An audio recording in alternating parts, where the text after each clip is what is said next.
सखियों सहेलियों को संगीता श्रीवास्तव का नमस्कार और सभी श्रोताओं को भी नमस्कार और कमो भाभी आपको भी हमारा बहुत बहुत नमस्कार। भाई संगीता दीदी आपको और सभी सखियों को, श्रोताओं को और सखाओं को भी हमारा प्यार भरा नमस्कार। हाँ, कमो भाभी का चुलबुला प्यार भरा नमस्कार। तो भाई आज हमारी जो ये सजी हुई टोकरी है, इसमें क्या क्या है? हाँ, इसमें तो बहुत सारी चीजें हैं। देखिए, आज अग्नि शमन सेवा दिवस है और बैसाखी की बहुत सारी शुभकामनाएं देनी है कमो भाभी। हाँ, तो देनी है क्यों, अभी ही दे देते हैं। सभी को बैसाखी पर्व की हार्दिक और ढेरों शुभकामनाएं विविध भारती परिवार की ओर से। और देखिए, अगर बैसाखी पर्व है तो फिर अच्छे अच्छे व्यंजन भी बनेंगे घर में। बिल्कुल बनेंगे। तो रसोई में भी हमारी सखियां बहुत व्यस्त होंगी। साथ ही सखी विशेष के अंतर्गत आज हम याद करेंगे रंगमंच, टीवी और फिल्मों से जुड़ी अभिनेत्री उत्तरा बावकर जी को। और संगीता दीदी, आज भारतीय संविधान के शिल्पकार, महान समाज सुधारक, सामाजिक न्याय के उन्नायक, भारत रत्न बाबा साहेब डॉक्टर भीमराव अंबेडकर जी की जयंती हम मना रहे हैं। जी जी। और जैसा कि सभी जानते हैं और हमारे बहुत सारे श्रोताओं ने लिखा भी है कमो भाभी कि बाबा साहब अंबेडकर का जन्म 14 अप्रैल 1891 को मध्य प्रदेश के महू नगर में हुआ। पिता का नाम रामजी मालोजी सकपाल और माता का नाम भीमाबाई था। वे एक मेधावी छात्र थे और सभी विषयों की पढ़ाई में हमेशा ही अव्वल आते थे। आगे मुंबई आने के बाद माध्यमिक शिक्षा के साथ साथ आगे चलकर एल्फिंस्टन कॉलेज में उन्होंने दाखिला लिया आगे की पढ़ाई के लिए और अर्थशास्त्र और राजनीति विज्ञान से उन्होंने बीए किया। और इसके बाद फिर स्नातकोत्तर की पढ़ाई के लिए उन्हें छात्रवृत्ति मिली और वे अमेरिका चले गए। वहाँ उन्होंने कला स्नातकोत्तर की परीक्षा पास की और उनके जो विषय थे संगीता दीदी, वे थे अर्थशास्त्र, समाजशास्त्र, इतिहास, दर्शन शास्त्र, साथ ही मानव विज्ञान और अन्य जो जुड़े हुए विषय थे।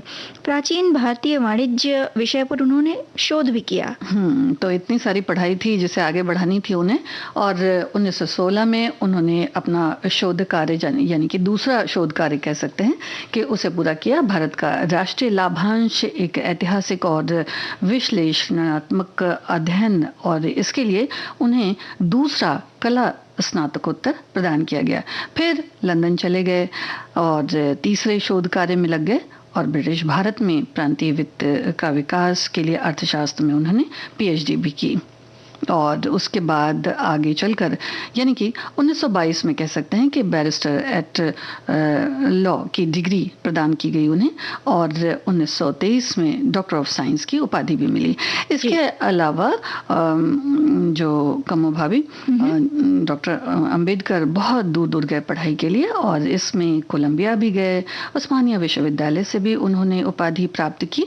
और जब वो भारत वापस आए तो जितनी भी जो समाज में कुरीतियां थीं, उनकी जो व्यवस्था वगैरह थी, उसमें जन जागरण का सक्रिय रूप से कार्य किया और कह सकते हैं कि एक तरह से एक आंदोलन की तरह से इसे उन्होंने लिया। और इसके बाद कुछ एक उनके साप्ताहिक और मासिक जो पत्रिकाएं थीं, जो पत्र थे, वो भी प्रकाशित हुए।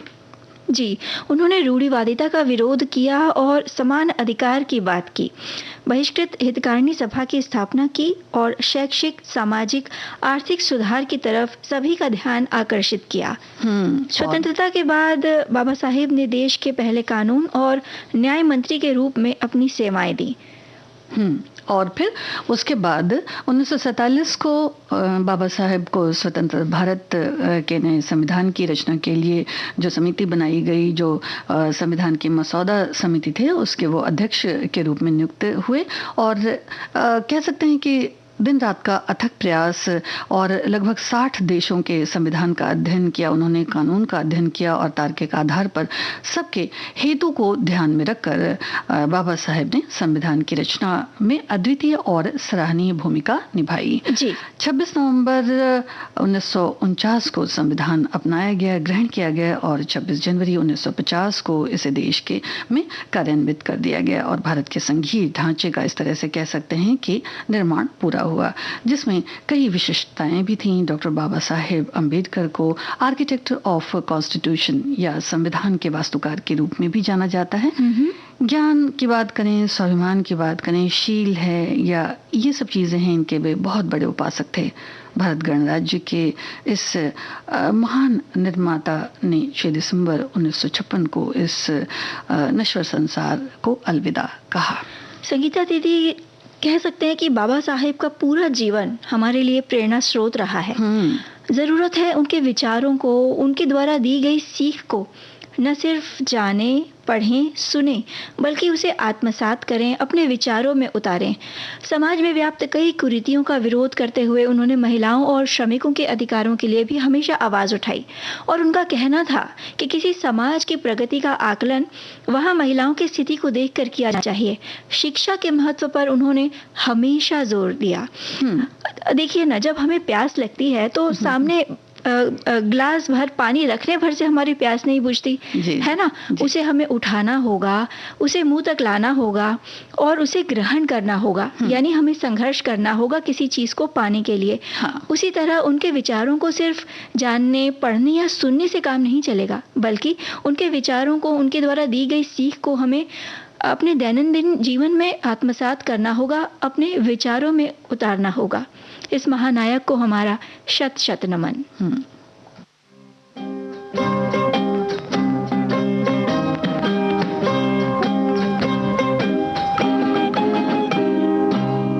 किसी की मुस्कुराहटों पे हो निसार, किसी का दर्द मिल सके तो ले उधार, किसी के वास्ते हो तेरे दिल में प्यार, जीना इसी का नाम है।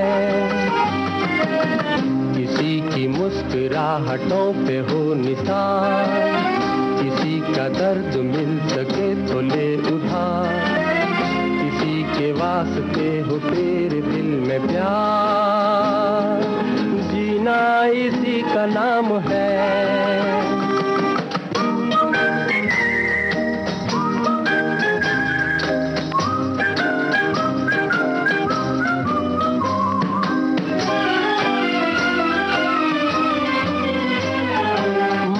अपनी जेब से फकीर हैं, फिर भी यारो दिल के हम अमीर हैं। माना अपनी जेब से फकीर हैं, फिर भी यारो दिल के हम अमीर हैं। मिटे जो प्यार के लिए वो जिंदगी, जले बहार के लिए वो जिंदगी, किसी को हो ना हो हमें तो एतबार, जीना इसी का नाम है।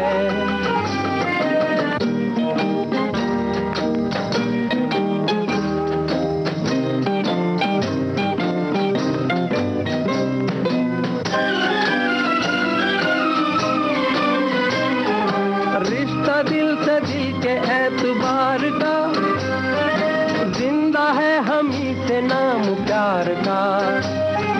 रिश्ता दिल से दिल के एतबार का, जिंदा है हम ही से नाम प्यार का।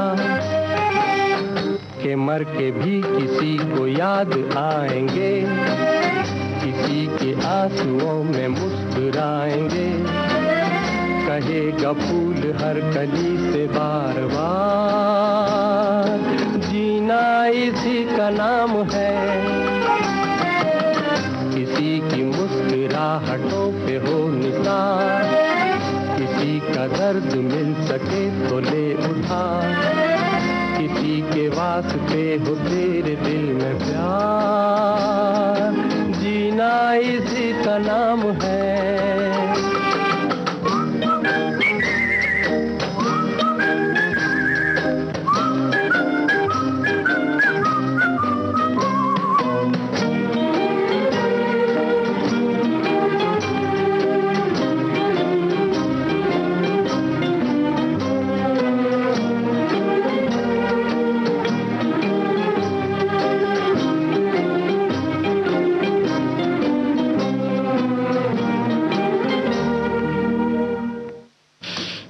संगीता दीदी, आज हम बैसाखी का पर्व भी मना रहे हैं पूरे तो देश में। है ही है।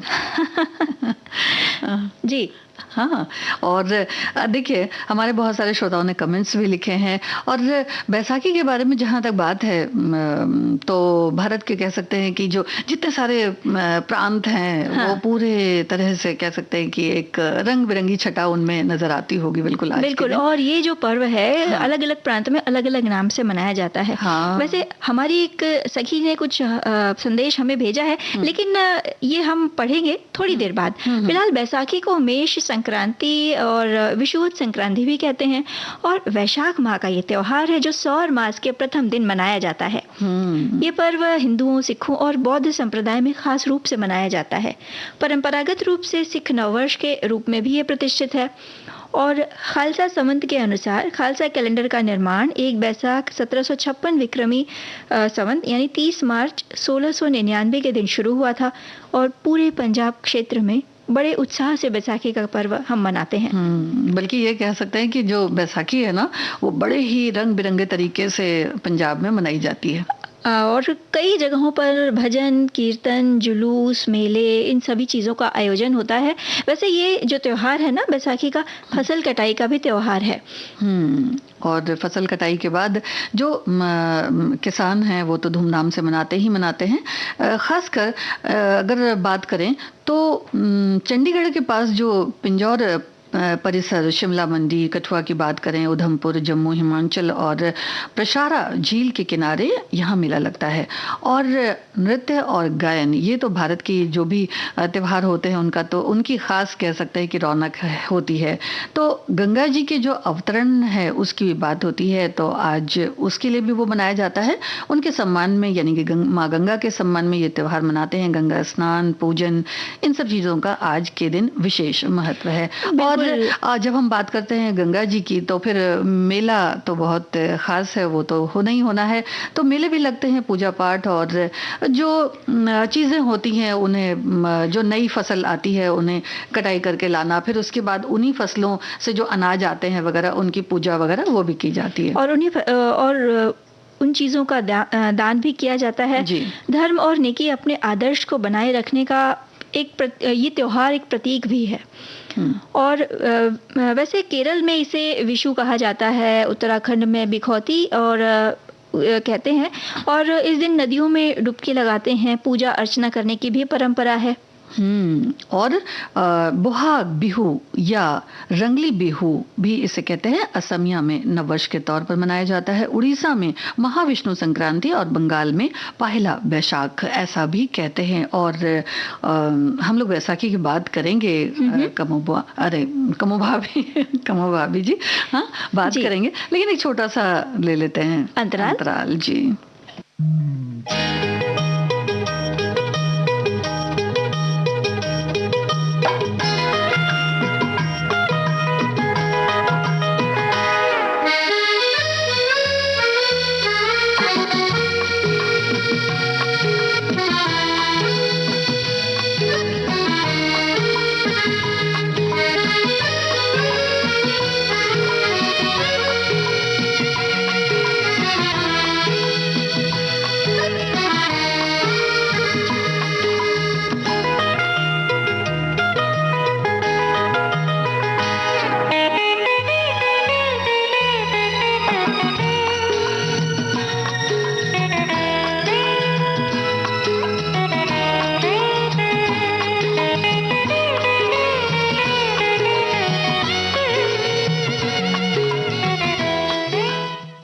कमो भाभी, मैं ये कह रही थी कि बोहाग बिहू या रंगली बिहू ये असमिया में नववर्ष के तौर पर मनाया जाता है, और उड़ीसा में महाविष्णु संक्रांति, बंगाल में पहला बैसाख ऐसा कहते हैं। साथ ही तमिल नववर्ष के तौर पर पुथांडु या पुथुवरुषम इसको कहा जाता है। साथ में बिहार, मिथिला और नेपाल यानी भारत के सटे सीमावर्ती प्रांतों में जुट शीतल नया साल के रूप में और मैथिली पंचांग का पहला दिन के रूप में इसे मनाते हैं। और लाल चने का सत्तू, जौ और जो अन्य अनाज होते हैं उनके आटे का इस दिन भोजन खास तौर से बनाया जाता है। उसके व्यंजन बनाए जाते हैं। फूल, अनाज, वस्त्र, कहीं कहीं सोना चांदी जैसी सुख समृद्धि की चीज़ों को खरीदने की भी परंपरा है। साथ ही कुछ जगहों पर आतिशबाजी भी की जाती है। और हमारी जो सखी हैं वो कह रही हैं कि बिहार झारखंड में सतुआनी विशुआ का पर्व मनाया जा रहा है आज, यानी बैसाखी को यहाँ पे ये कहा जाता है। आज सत्तू खाते हैं, चना, जौ, मक्के का सत्तू, गुड़, घी, दूध मिलाकर आम के टिकोले के साथ भगवान विष्णु और शंकर को भोग लगाते हैं। और वहीं सब खाते हैं। पहले मीठा खाते हैं, बाद में लोग अपने रुचि और स्वाद के अनुसार नमक, कैरी, पुदीने, धनिया की चटनी, प्याज, हरी मिर्च, अचार के साथ इसका सेवन करते हैं। वैसे आम की चटनी, प्याज और अचार, सतुआ खाए पलथी मार जब मिल जाए चार यार, ऐसा इनका कहना है। साथ ही उत्तर बिहार के मिथिलांचल प्रांत में जुड़ शीतल भी मनाया जाता है, जहाँ बेसन की बड़ी की सब्जी, चावल, ठंडा खाना खाते हैं। सभी पेड़ पौधों में पानी डालते हैं, यानी सबको ठंडा रखा जाता है। और बड़े बुजुर्ग ठंडे जल का छिड़काव करते हुए आशीर्वाद देते हैं, जुड़ शीतल यानी तृप्त रहो। वैसे देखिए ना दीदी, गर्मियाँ जैसे जैसे बढ़ने लगती हैं तो मनुष्य ही नहीं, हर प्राणी मात्र ये चाहता है कि शरीर को और मन को शीतलता मिले, ठंडक मिले। तो इस दिन खास तौर से उन चीज़ों का दान भी किया जाता है जो चीज़ें गर्मियों के दिनों में सेवन जिनका सेवन होता है। जैसे पानी का मटका हो गया, मिट्टी के मटके हो गए, और खरबूज हो गए, हिरमाना हो गया यानी तरबूज हो गया, सत्तू हो गया, इन चीज़ों का भी दान किया जाता है। ताकि देखिए जो ये चीज़ें जो दान की जाती हैं तो इसका मतलब यही होता है कि जो सामने वाला व्यक्ति है वो भी इसका इस्तेमाल करे और इन चीज़ों को अच्छी तरह से त्योहार में कह सकते हैं कि सभी मिलकर खुशियां मना सकें। बिल्कुल बिल्कुल, वो भी इस्तेमाल कर सके। जी बिल्कुल सही बात है। हाँ, तो अब एक गीत सुन लेते हैं। हाँ, गीत सुन के आगे बढ़ेंगे।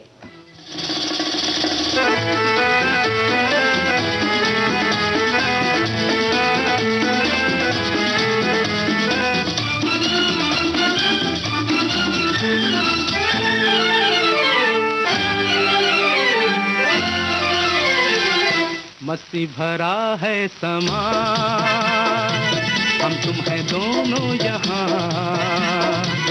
आंखों में आ जा, दिल में समा जा, झूमे जमी आसमां। मस्ती भरा है समा, हम तुम है दोनों यहाँ,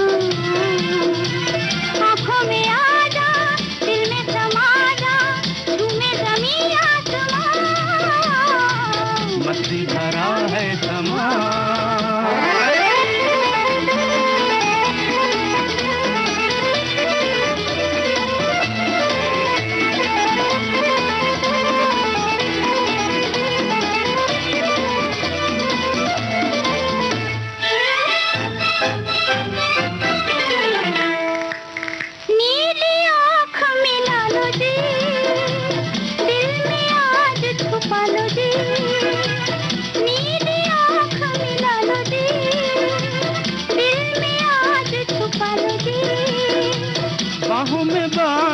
डालो जी, गिर न जाए संभालो जी, भीगी हवाओं में, ऐसी फिजाओं में, होश मुझे है कहाँ। मस्ती भरा है समा, हम तुम है दोनों यहाँ, आँखों में आ जा, दिल में समा जा, झूमे ज़मीं आसमां। मस्ती भरा है समा।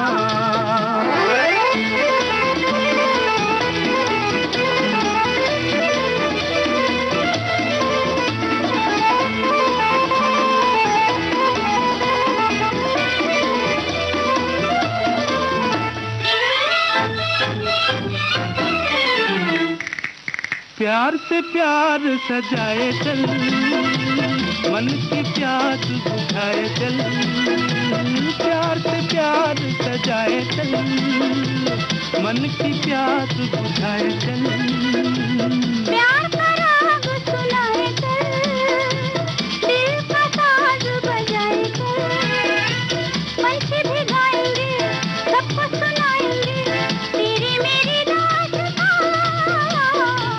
मस्ती भरा है समा, हम तुम है दोनों यहाँ, आंखों में आ जा, दिल में समा जा, झूमे ज़मीं आसमां, मस्ती भरा है समा, हम तुम है दोनों यहाँ। आंखों में आ जा, दिल में समा जा, झूमे ज़मीं आसमां, मस्ती भरा है। भाई संगीता दीदी, आज हम राष्ट्रीय अग्निशमन सेवा दिवस भी मना रहे हैं। 1944 में मुंबई यानी बम्बई बंदरगाह में विक्टोरिया डॉक बॉम्बे पोर्ट में आग लगने से एक बड़ी दुर्घटना सामने आई थी और इस दुर्घटना के दरमियान ही अपने कर्तव्य के दौरान लगभग 71 अग्निशमन कर्मियों ने इस भयानक आग से जूझते हुए अपने प्राणों की आहुति दी। इसलिए ये दिवस उनकी याद में मनाया जाता है।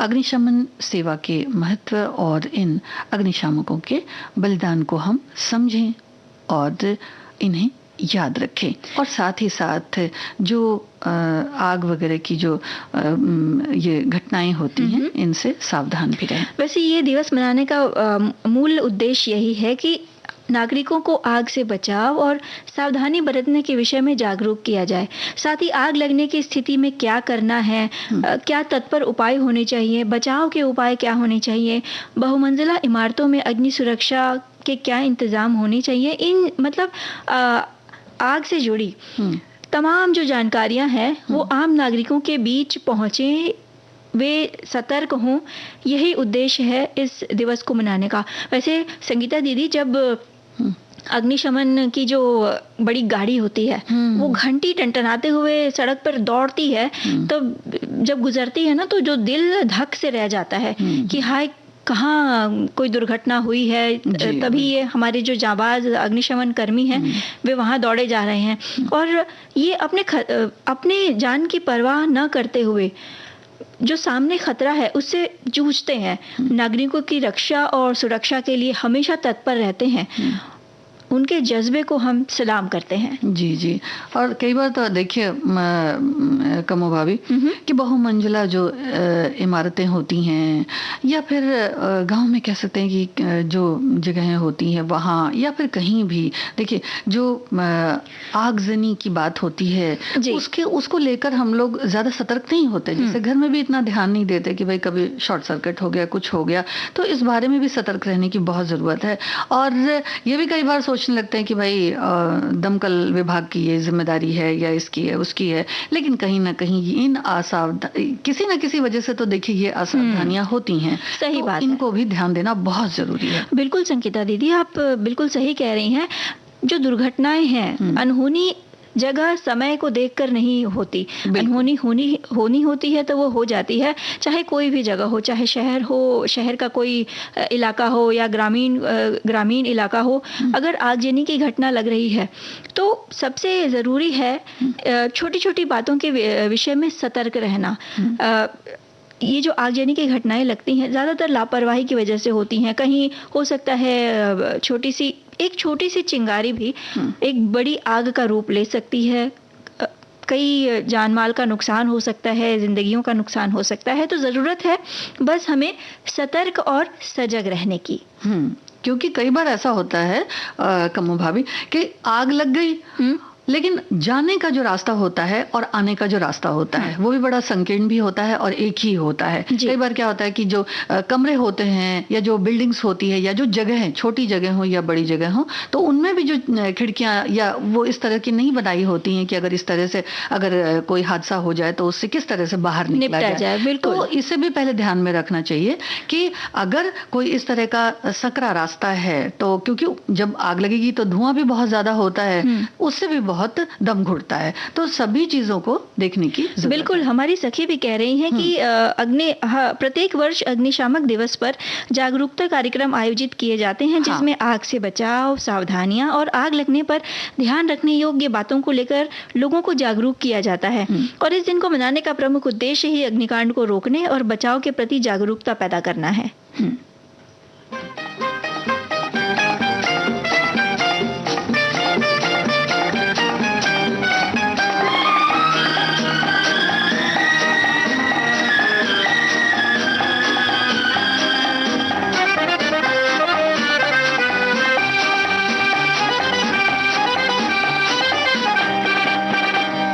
इन प्यार की राहों में तेरा ही सहारा है। हाँ मिल के चले हम तुम, मौसम का इशारा है। तू ही मेरी मंजिल और तू ही किनारा है। फूल और खुशबू जैसे अब साथ हमारा है।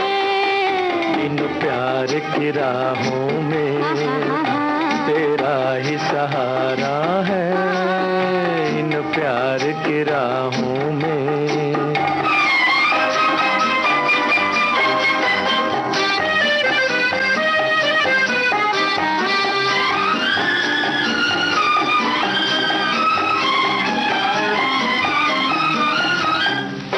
रंग देख के फूलों का दिल बस में नहीं रहता।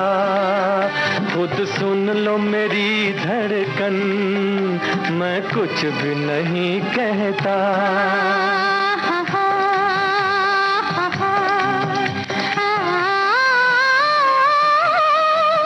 दिल को समझा लो ना, धड़कन को दबा लो ना।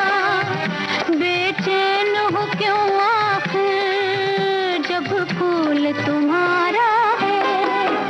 इन प्यार की राहों में तेरा ही सहारा है। इन प्यार की राहों में।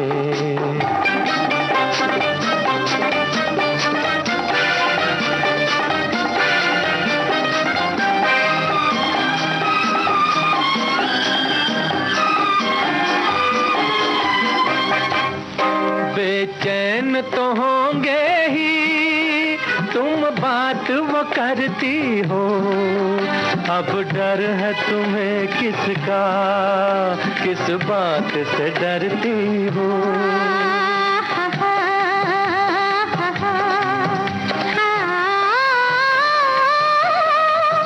डर है रुसवाई का, डर इस तन्हाई का। किस पे भी जो सच पूछो, हमें डर ही तुम्हारा है। इन प्यार की राहों में तेरा ही सहारा है। इन प्यार की राहों में।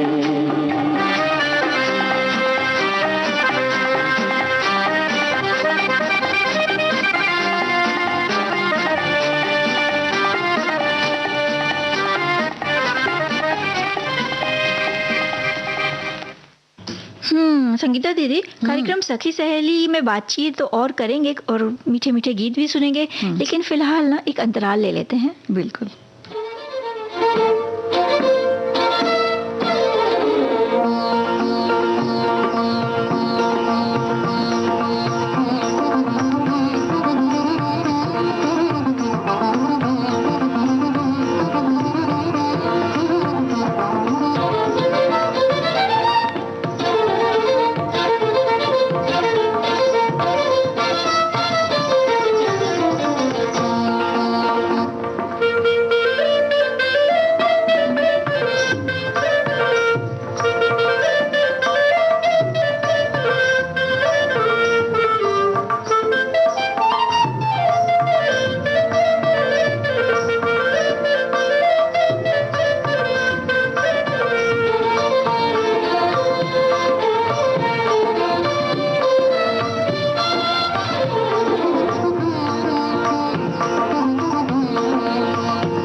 देश की सुरीली धड़कन विविध भारती पर आप सुन रहे हैं कार्यक्रम सखी सहेली।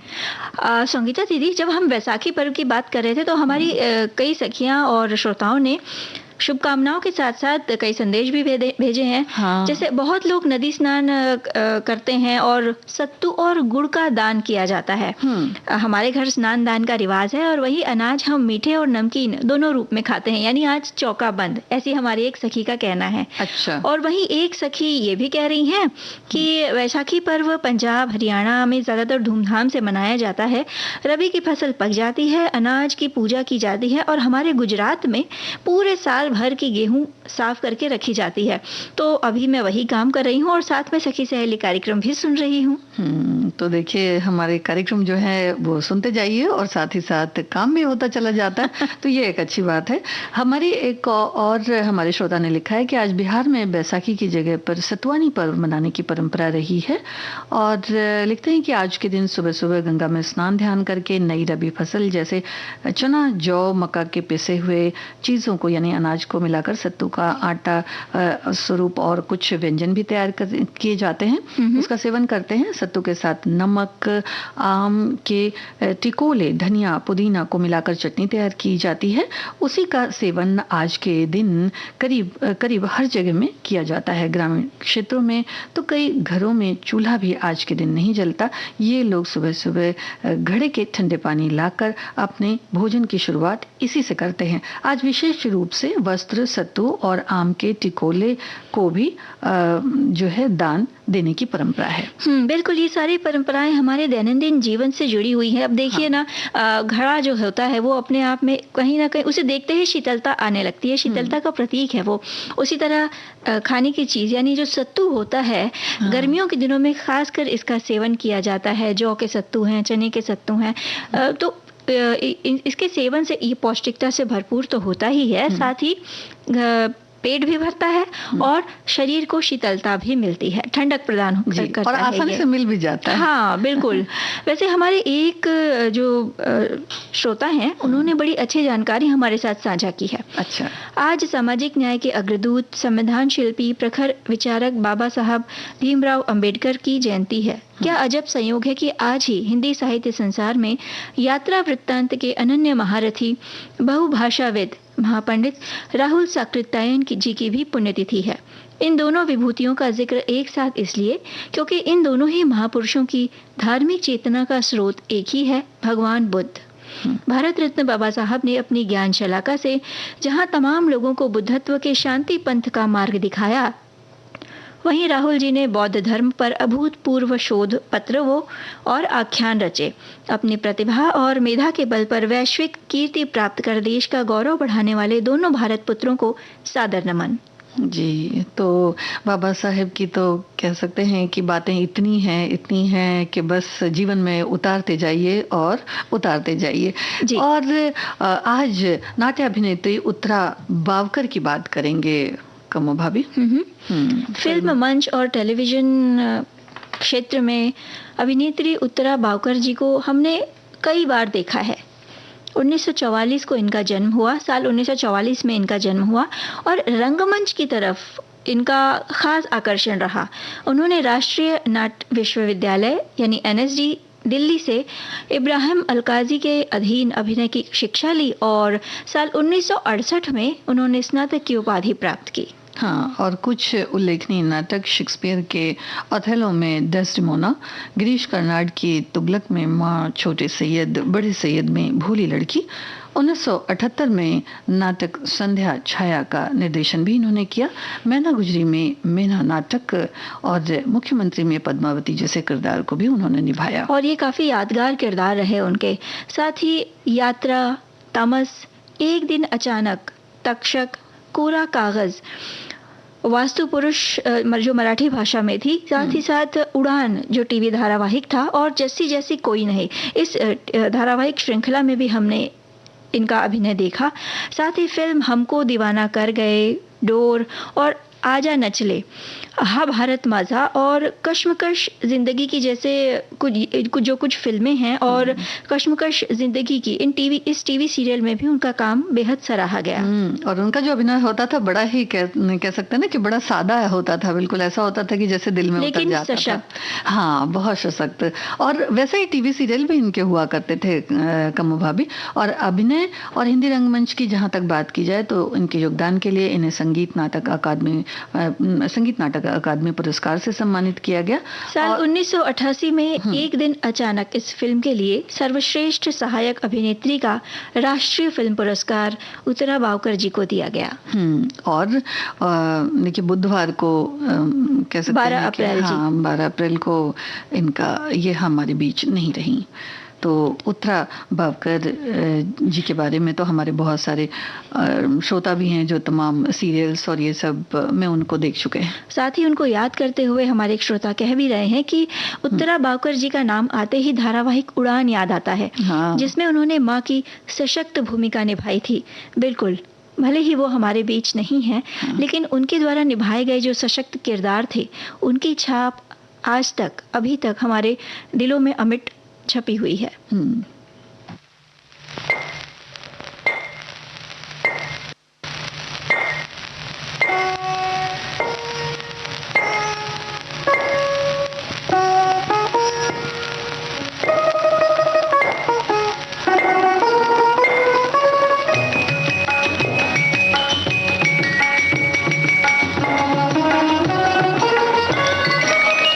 श्यामल श्यामल बरन कोमल कोमल चरण, तेरे मुखड़े पे चंदा गगन का जड़ा, बड़े मन से विधाता ने तुझको घड़ा, बड़े मन से विधाता ने तुझको घड़ा। श्यामल श्यामल बरन कोमल कोमल चरण।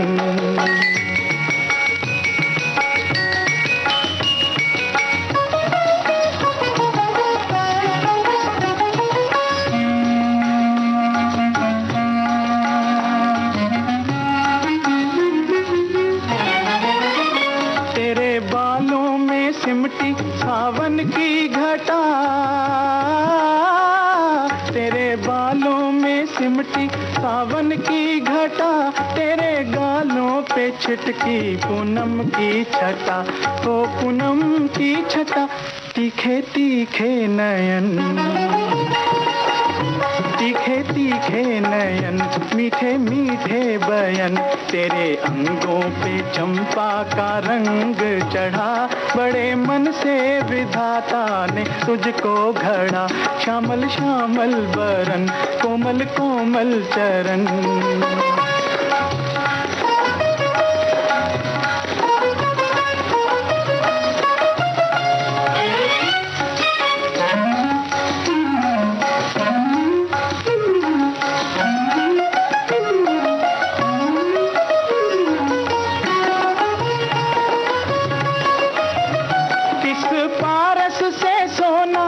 टकरा गया तुझे रच कर चितेरा भी चकरा गया, किस पारस से सोना ये टकरा गया, तुझे रच कर चितेरा भी चकरा गया, हो चकरा गया। ना इधर जा सका, ना इधर जा सका, ना उधर जा सका, रह गया देखता वो खड़ा ही खड़ा, बड़े मन से विधाता ने तुझको घड़ा, बड़े मन से विधाता ने तुझको घड़ा। श्यामल श्यामल बरन कोमल कोमल चरण।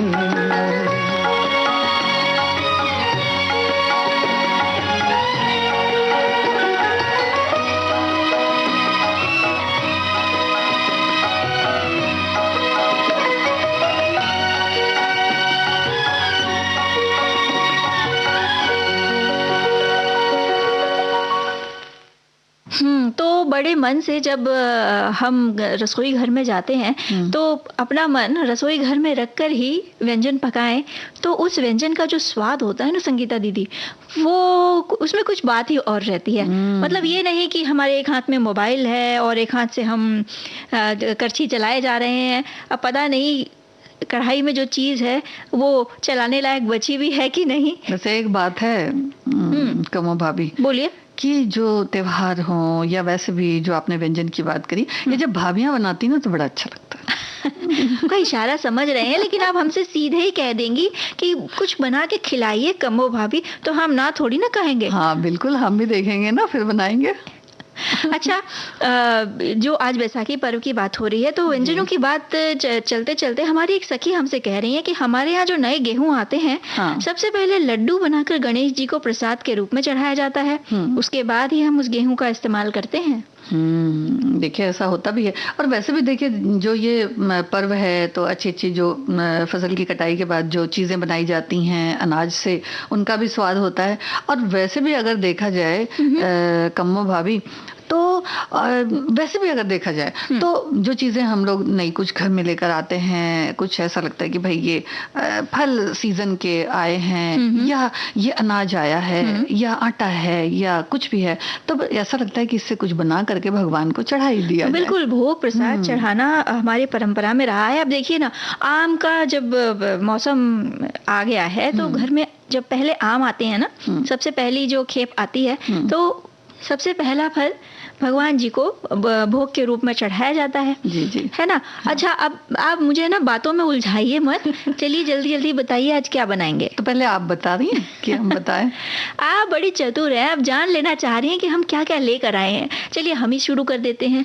अब नाम सुनकर ही आप एकदम तड़क फड़क जाएंगी। अच्छा अच्छा, दही के शोले। तो फिर वो भाभी का बनाया हुआ है ना, इसलिए। दही के शोले बना रहे हैं आज। हाँ हाँ, बताइए बताइए। अच्छा, सामग्री नोट करें। आधा किलो दही, जिसका पानी निकाल कर कपड़े में डालकर उसे रखना है, ताकि उसका पानी पूरा रिस जाए, है ना। अब 100 ग्राम पनीर, उसको कद्दूकस कर लेना है। इसमें आधा कप बारीक कटी हुई गाजर डालें, आधा कप कटे हुए शिमला मिर्च डालें, और अंदाज से धनिया बारीक कटा हुआ, या लगभग 2 चम्मच, 2 टेबल स्पून के करीब बारीक कटा हुआ धनिया डाल दें। हरी मिर्च स्वाद के अनुसार डाल लीजिए, और थोड़ी कुटी हुई काली मिर्च डाल लीजिए। नमक स्वाद अनुसार। अब इन सब चीज़ों को अच्छी तरह मिला लें। अब आपको करना क्या है, ब्रेड लें और उसके जो किनारे, जो कड़क किनारे होते हैं, उसे काट लें। ताज़ी ब्रेड लेंगी तो ही अच्छा बनेगा। अब उसे थोड़ा, जब किनारे आपने काट लिए, तब उस ब्रेड को थोड़ा बेल लें, आयताकार ही बेल लीजिए। इसके ऊपर हल्का सा पानी लगा दें उंगलियों की सहायता से या ब्रश की सहायता से। अब मैदे का थोड़ा घोल बना लेना है, पतला। 1 या 2 चम्मच मैदा लेंगे तो भी काम बन जाएगा। अब ब्रेड की पानी वाली जो परत को नीचे रखें, और फिर 1 चम्मच ये जो हमने स्टफिंग बनाई है ना, वो किनारे रखें और तिकोना ही रोल कर लें। इसके बाकी मतलब किनारे पर, इसके बाकी किनारे पर मैदे का घोल लगाकर अब इसे रोल कर लें, और इसको एक पॉलीथीन शीट पर या प्लास्टिक की थैली पर रखकर रोल करें, ताकि ये चिपके ना। दोनों कोने जो हैं वो विपरीत दिशा में आपको मोड़ने हैं, अपोजिट मोड़ने हैं। फिर ये जो प्लास्टिक की जो शीट है वो हटाएं, या तो फिर आप बटर पेपर का इस्तेमाल भी कर सकती हैं जी। तो ये बेलन के आकार का हो जाएगा। समझ रही हैं संगीता दीदी? हाँ। और फिर इसे निकाल लें तो किनारे जो हैं वो चिपक से जाएंगे। अब इन्हें मीडियम गर्म तेल में अच्छे से तल लेना है, भूरा होने तक, जलाना नहीं है, ध्यान रखिएगा।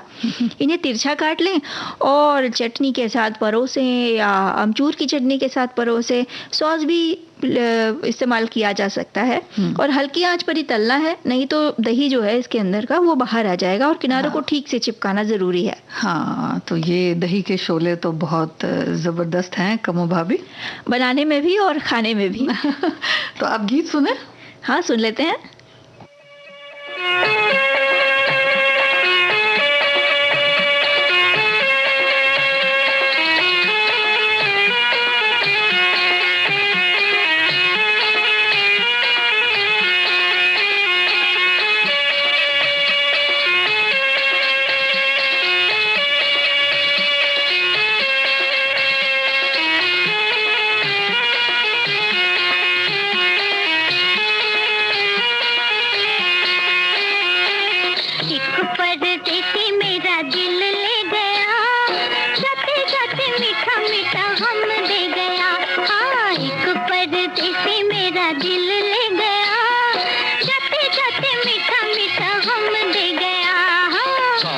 परदेसी तेरा दिल ले गया, मोटी मोटी अखियों में आंसू दे गया।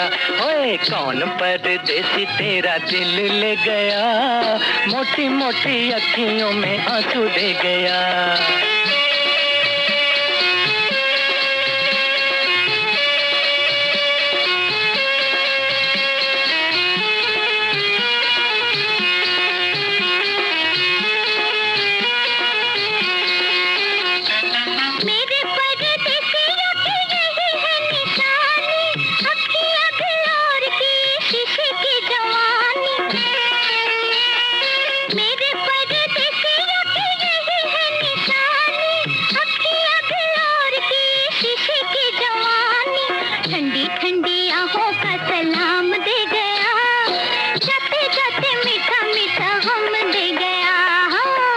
परदेसी तेरा दिल ले गया, मोटी मोटी अखियों में आंसू दे गया।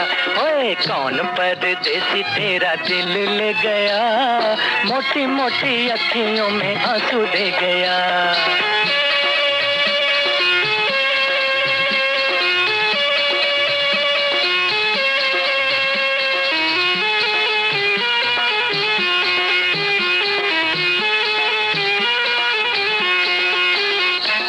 ढूंढ रहे तुझे लाखों दिल वाले, कर दे ओ गोरी जरा आंखों से उजाले। ढूंढ रहे तुझे लाखों दिल वाले, कर दे ओ गोरी जरा आंखों से उजाले। आंखों का उजाला परदेसी ले गया, जाते जाते मीठा मीठा गम दे गया। कौन परदेसी तेरा दिल ले गया, मोटी मोटी अखियों में आंसू दे गया।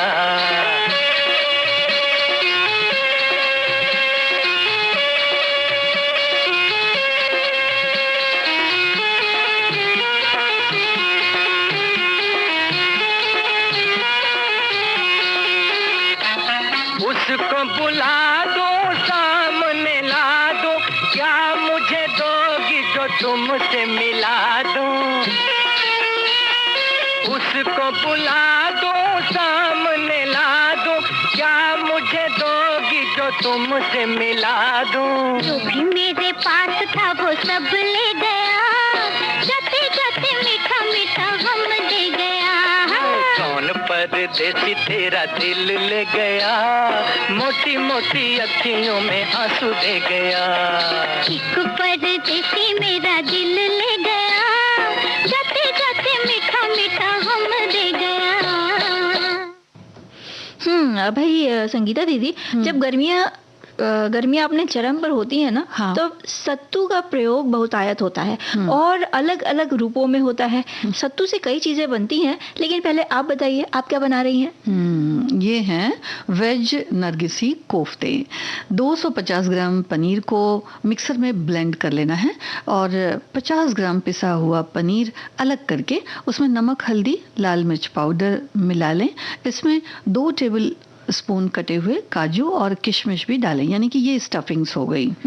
हाँ कमो भाभी, और ये स्टफिंग्स तैयार करके फिर एक किनारे रख दें। अब बाकी की जो बची हुई पनीर है उसमें थोड़ा सा नमक, 4 चम्मच कॉर्नफ्लोर डालना है, क्योंकि वो जिससे कि वो बाइंड हो जाए जी। तो 4 चम्मच उसमें कॉर्नफ्लोर डाल करके मिला लें और इस आटे को छोटी छोटी कहते हैं ना कि रोटी के जैसी लोई में कट कर लें, यानी गोल गोल, बहुत बड़ा ना हो। और पहले जो स्टफिंग्स बनाई है उसकी छोटी छोटी गोली बना लें। फिर आटे की लोई को कटोरी जैसा शेप देकर उसमें भर देना है, थोड़ा सा लंबा कर दें इसको।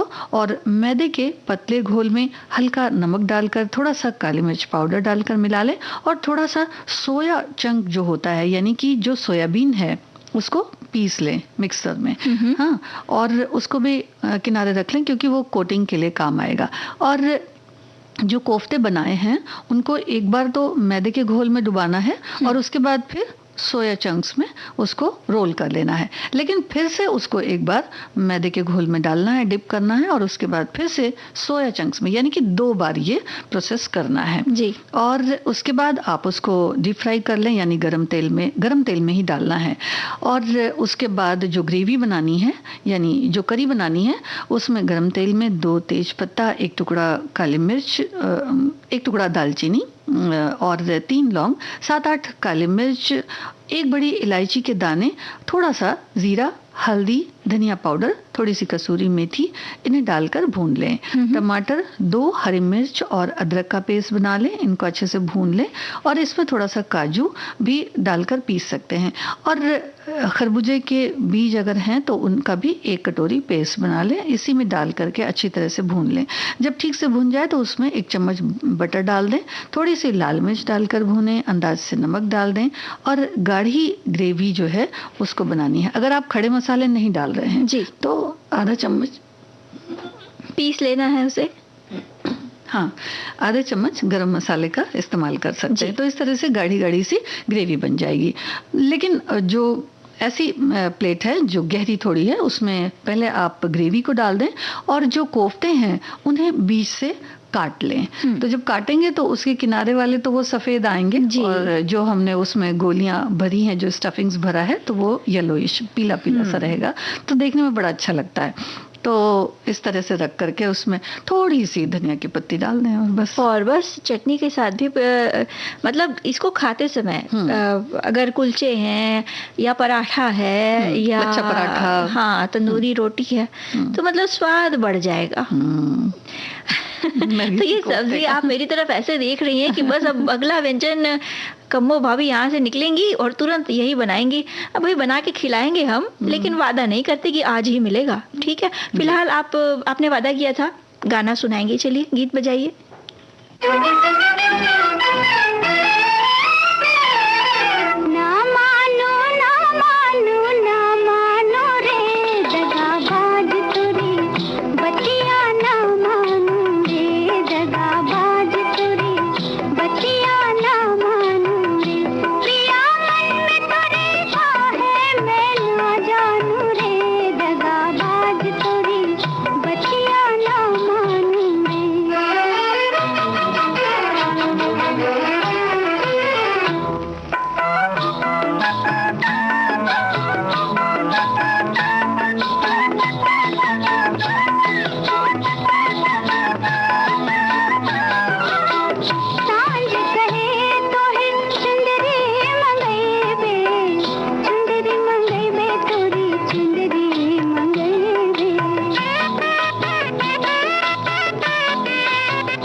जैसे संगीता दीदी सत्तू की बात कर रहे थे ना, तो जल्दी से सत्तू के पराठे बनाते हैं, क्योंकि सत्तू का उपयोग कई रूपों में किया जाता है। सत्तू घोल के भी पिया जाता है, लेकिन हम आज पराठे ही बनाएंगे।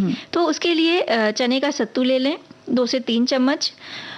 उसमें डालना है, पहले तो भरावन बता रही हूँ, उसमें डालना है 1 छोटा बारीक कटा हुआ प्याज, साथ ही 1/4 छोटा चम्मच जीरा, 1/4 छोटा चम्मच हींग डाल दीजिए, लाल मिर्च पाउडर स्वाद के अनुसार, बारीक हरी कटी हुई मिर्च और धनिया की पत्तियाँ एकदम बारीक कटी हुई, साथ ही नमक अपने स्वाद अनुसार, और तेल, पराठा सेकने के लिए तेल या घी का इस्तेमाल। अब भाई आटे को गूंथ लीजिए, गेहूं के आटे को गूंथ लीजिए, और ये जो हमने भरावन की सामग्री बताई ना, तेल के अलावा बाकी सारी सामग्री सत्तू के साथ इसमें मिलाइए, और अगर आप थोड़ा सा अमचूर चाहें तो वो भी मिला सकती हैं। ये जो भरावन तैयार हो गया, अब आटे की लोइयां लीजिए, उसमें ये भरावन भरिए, हल्के हाथों से इसे बेलिए, सेकिए और पुदीने की चटनी के साथ ही परोसें। और साथ में गीत सुनेंगे।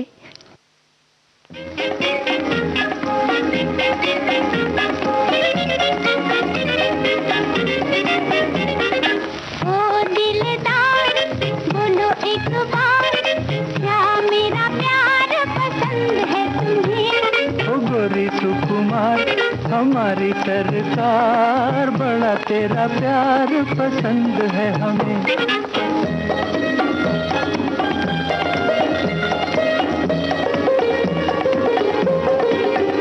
ये उलझे उलझे बाल, ये मस्ती भरी चाल, हो, ये उलझे उलझे बाल, ये मस्ती भरी चाल, क्या ख्याल है, क्या ख्याल है? तेरी हर चाल ढाल गोरी जादू रही डाल, हो कमाल है, हो कमाल है। पिया देख लो जवानी का सुहाना ये सिंगार, ओ दिलदार बोलो एक बार, क्या मेरा प्यार पसंद है तुम्हें? ओ गोरी सुकुमार हमारी सरकार, बड़ा तेरा प्यार पसंद है हमें।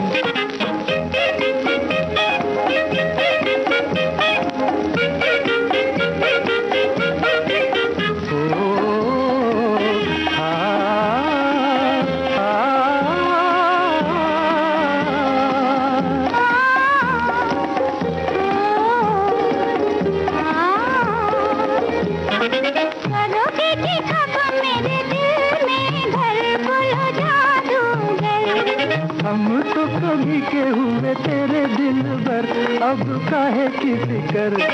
करोगे कि कब मेरे दिल में घर, बोलो जादूगर। हम तो कभी के हुए तेरे दिल भर, अब काहे की फिकर? तो फिर आओ जी मेरा दिल बड़ा है बेकरार, ओ दिलदार बोलो एक बार। संगीता दीदी, इसी गीत के साथ सखियों से, श्रोताओं से विदा लेते हैं। सभी को कम्मो भाभी और संगीता श्रीवास्तव का नमस्कार।